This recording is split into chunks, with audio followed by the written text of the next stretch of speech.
básicamente podría expresar, tiene que ver con una definición ontológica, quienes compondrían el kirchnerismo. Indudablemente el kirchnerismo tiene una orientación de centro-izquierda, pero a partir de una base de sustentación de centro-derecha, del menemismo, salvo que el menemismo no sea centro-derecha, digamos, considerémoslo así. Entonces, pero indudablemente tiene una connotación, una orientación de centro-izquierda. Abreva en el peronismo como en la nacionalidad, es decir, en el concepto de Argentina, abreva en el peronismo, pero es algo más todavía, es peronismo y algo más. Y finalmente, una connotación de gestión. El kirchnerismo, cuanto más débil, son mayores las apuestas que ha hecho.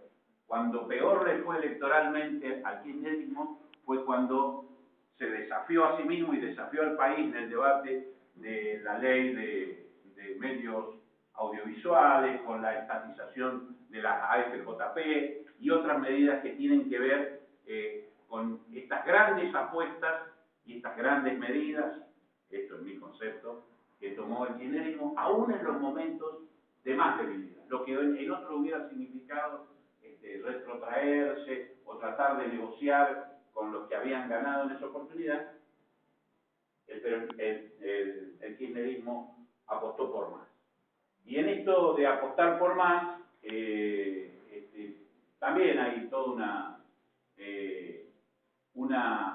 un interrogante acerca de, bueno, lo que hoy podríamos decir, se pregunta a todo el mundo, se interroga a todo el mundo acerca de la durabilidad de esta gestión, que ya de por sí podríamos decir 10 años y medio, son bastante.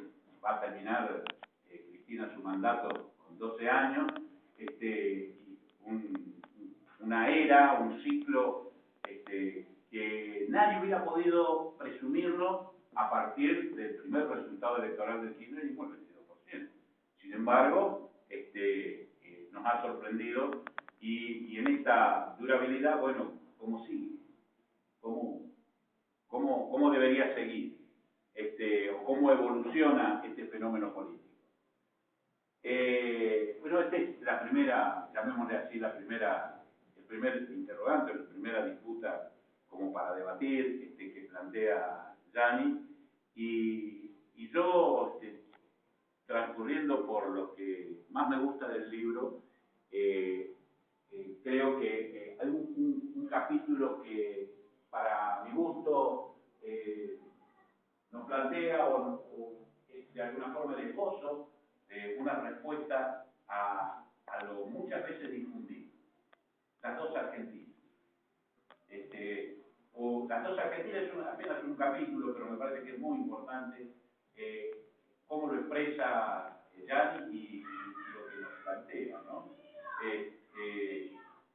Gianni nos plantea que históricamente siempre existieron dos Argentinas. Existieron dos Argentinas, dos expresiones contemporáneas que expresaban distintas cosas. Y lo empieza planteando desde la literatura de otro tiempo, como este pulcro unitario, lo acosan, podríamos decir lo torturan, y este unitario no puede soportar la situación y en un ataque de ira se muere. Entonces, de alguna forma, en este planteo, Esteban Echeverría es la barbarie en la que termina, digamos, provocando la muerte de este ilustrado señor militar. Y paralelamente, Gianni compara esta situación con lo que es el segundo libro de Esteban Echeverría, El dogma socialista, que de alguna manera pretende suturar estas diferencias y siempre que sutura está por encima de las circunstancias. Entonces, lógicamente, dice, nuestra generación es la que está llamada a plantear la superación. En esta antinomia, en esta dicotomía, la antinomia se supera con una nación en donde se cultive la educación cívica, en donde se cultive la agroindustria y donde se fomente el municipalismo, ¿no? Y el gobierno local por encima de cualquier otra cosa, y de esta forma poder avanzar por encima de estas dicotomías. Obviamente que no sucedió así, la vida y la historia transcurrió por otro lado, pero a este planteo inicial, podríamos decir,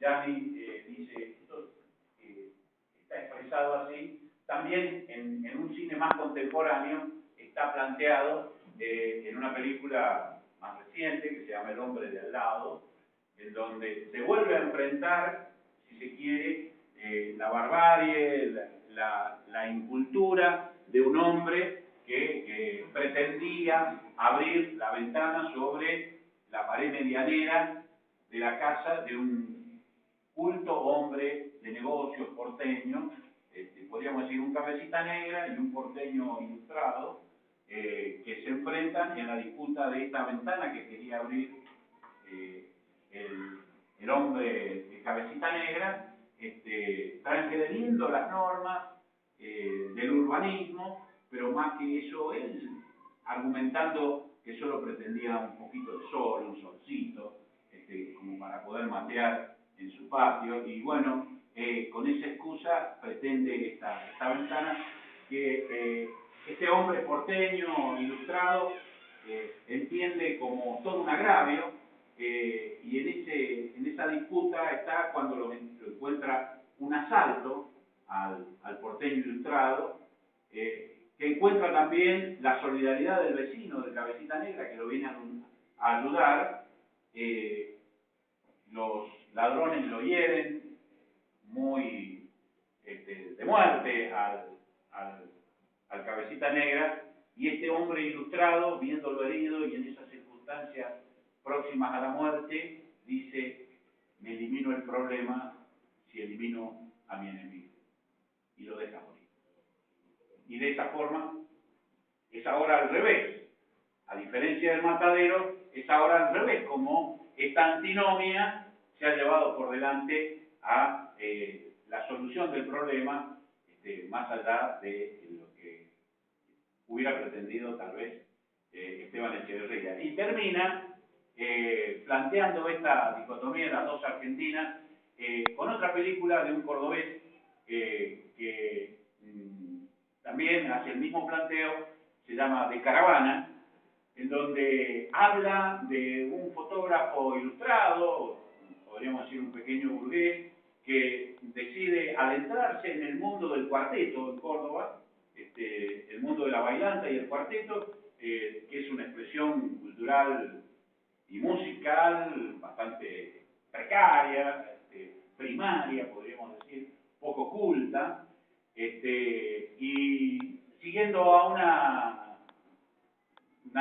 linda niña bailantera, ilustrado fotógrafo se ve mezclado en un conflicto de narcotráfico en donde se tiene que sumar, porque detrás de la bailanta también tenemos esas cosas, y bueno, él termina cediendo inicialmente ante esa situación porque está compelido por el narcotráfico, pero finalmente la situación cambia y la bailantera y este interrogante de la durabilidad, cómo sigue y cómo, si este enfrentamiento existe, cómo se supera. Él esposa alguna de las alternativas. En el 2009 a Cristina le fue mal. En el 2007 ganó las elecciones en los lugares más periféricos y perdió en las ciudades más importantes. En el 2009 ese resultado, si se quiere, se profundizó, pero en el 2011 Cristina revirtió la situación y atendiendo, poniéndole el oído a algunos de los reclamos de la urbanidad, logró en el 2011 una muy buena elección. Entonces pareciera ser que electoralmente al menos es un buen camino. Lo cierto es que en el kirchnerismo se ha transitado por idas y venidas, Nadie destaca, por ejemplo, el tema del 125, ¿no? Como siendo una medida económicamente, técnicamente adecuada, podríamos decir perfecta, tuvo la repercusión que tuvo. ¿Por qué tuvo esa repercusión tan negativa?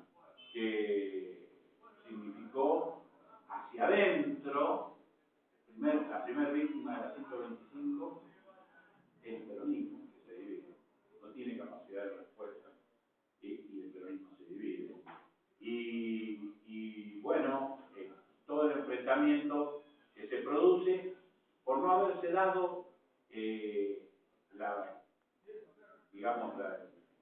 la retención móvil de la 125 en un contexto que hubiera significado una medida más dentro de la política agraria, agropecuaria, como le quieran llamar, la política hacia el campo, la política que se tuvo que hacer después. Bueno, en esto de la recuperación también del terreno perdido por parte del kirchnerismo hace a este fenómeno.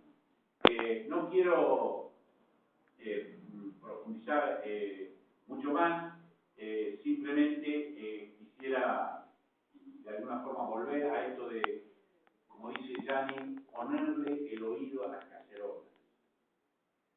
Ponerle el oído a las cacerolas y profundizar la democratización de la justicia. ¿Cómo se terminó en primer